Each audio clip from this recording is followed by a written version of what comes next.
Сәлем достар, менің арнама қош келдіңіздер. Сіздермен бүгін жаңғақтан жасалған пирог жасаймыз. Өте дәмді, жұмсақ болып піседі. Міндетті түрде жасап көріңіздер. Бізге керегі 250 грамм ұн, 3 ас қасық қант, 1 жарты қасық сода. Барлығын толығымен араластырып шығамыз. 100 грамм сармайымызды оның екеуін қолмен осылай араластырып шығамыз. Сармайымыз ерігеннен кейін 1 жұмыртқа, 1 ас қасық сметана. Қамырымыз бірікпеген жағдайда тағы 1 жұмыртқа қоссаңыздар болады. Холодильникке 1 сағатқа қойып қоямыз.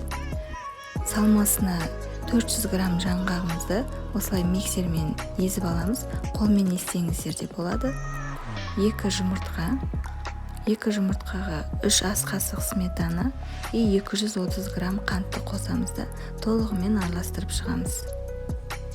Жаңғағымызды сметанаға қосамыз.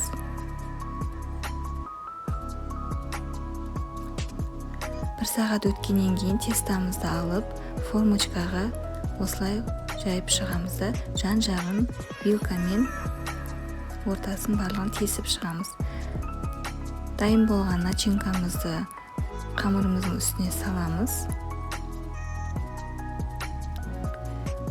Осылай 15-25 минутқа 180 градуста пеште пісіреміз.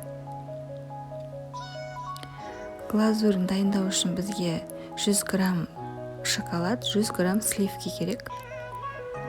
Пирогымыз піскеннен кейін глазурымызды жағып шығамыз да толығымен бетіне өз қалауларыңызша безендірсеңіздер болады. Менде малина, клубникамен де жасасаңыздар болады. Өте дәмді, жұмсақ болып піседі. Міндетті түрде жасап көріңіздер. Сіздерге менің пирогым ұнаса, лайктарыңызды басып, менің арнама тіркеліңіздер.